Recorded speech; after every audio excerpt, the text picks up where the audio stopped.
We humans have always been different. Not because we were the strongest or the fastest, not because our claws were sharper or our senses keener, but because we chose to stand together in a world that wanted to tear us apart.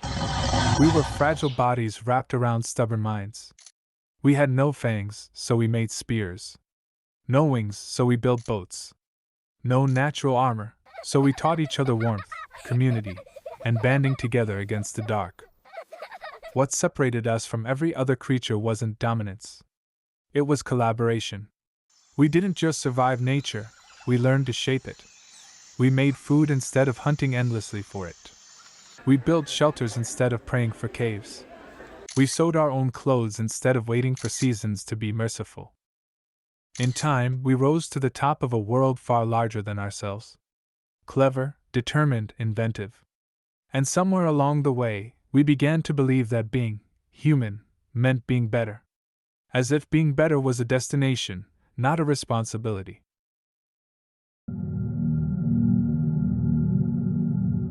Our capabilities today are staggering. We can speak to someone on the other side of the planet with a tap. We can heal diseases that used to wipe out villages.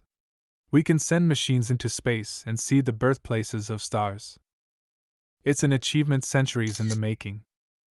But every achievement casts a shadow, and this one is ours. The more progress we made, the quicker we forgot what it cost us. What once felt miraculous slowly became ordinary. And what became ordinary eventually became invisible. Think about the last time you felt grateful for drinking water the moment you were thirsty. The last time you were thankful for stopping your work when your feet hurt. Or the quiet comfort of lying down at night without worrying whether you will survive until morning. These blessings, once sacred, have become background noise. Some say this is the price of progress, that we shouldn't have to suffer to appreciate the necessities of life. And they're right. But the problem begins when privilege becomes the baseline, when comfort becomes the expectation, and when the extraordinary becomes mundane. Because when everything feels average, nothing feels meaningful. And that emptiness, that subtle erosion of wonder, is what opened the door to the greatest silent epidemic of our modern age.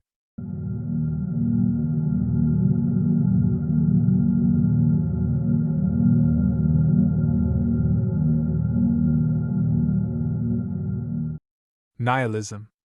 The belief that life has no inherent meaning, no built-in purpose, no intrinsic value. A word born from the Latin nihil, meaning nothing. Types of nihilism exist, each chipping away at a different foundation: meaning, morality, knowledge, even the universe itself. But the versions we meet today aren't limited to dusty philosophy books. They live quietly inside us. Existential nihilism whispers that nothing matters.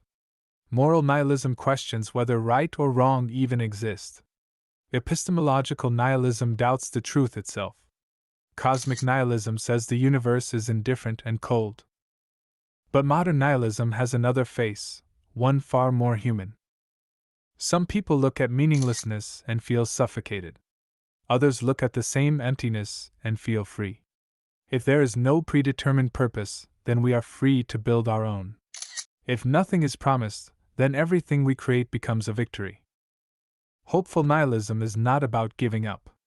It's about accepting that we cannot control everything, and choosing to control what we can. It's about giving our best even when outcomes aren't guaranteed.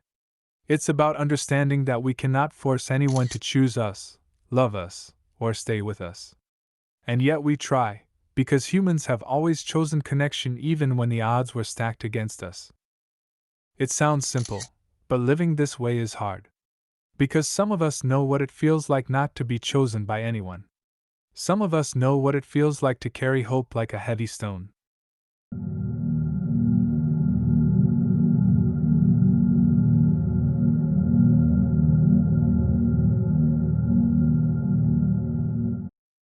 We're not struggling because we lack ways to communicate.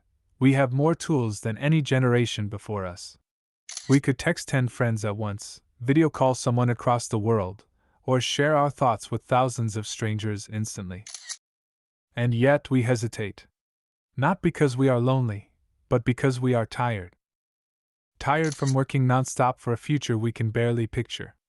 Tired from choosing survival over joy. Tired from wondering whether spending time with someone is worth the energy we barely have. We start to measure people by what they offer us. And we feel ashamed for doing so, even though we know they are doing the same to us. Plans get cancelled. Messages stay unread. Calls go ignored. Not out of malice, but because everyone is silently drowning in their own exhaustion and fear. This is the new face of nihilism, not angry, not dramatic, not philosophical. Just tired. Everyone, your friends, your coworkers, your neighbors, you, and me, we are all unconsciously adapting to a world that moves faster than our hearts can handle.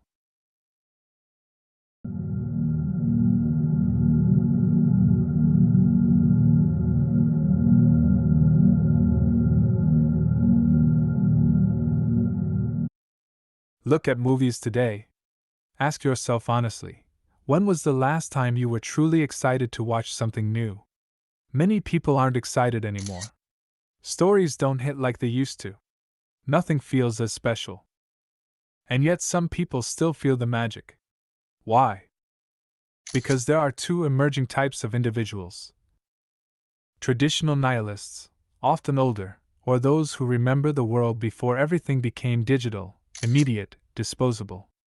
They grew up with shared moments, imperfect but memorable. Family dinners, awkward laughs with siblings, waiting all week for a movie night. These experiences weren't cringe. They were human. These people find meaning naturally. They learn to live inside their memories, not on screens. Then there are modern nihilists, many in Gen Z, who grew up watching a world crumble and rebuild itself repeatedly. These are the people who protest, who speak out, who refuse to let hopelessness swallow them completely. They don't think movies or music are dying, they think priorities are shifting. They believe the world can be better, and they're willing to challenge those in power. In multiple Asian nations, from Nepal to Indonesia to the Philippines, governments changed because Gen Z decided enough was enough. Nihilism, in both forms, is a lens. Some look through it and see nothing but darkness. Others see a blank canvas waiting for the first stroke. Rock bottom destroys some. It frees others.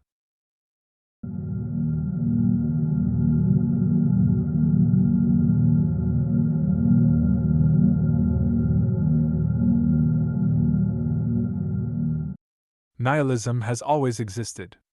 It has walked beside humanity since the beginning, whispering its doubts in moments of hardship. But humans always found ways to rise above it, through family, community, love, shared struggle, shared laughter, shared survival. We once endured war, famine, plagues, and disasters because we had one another.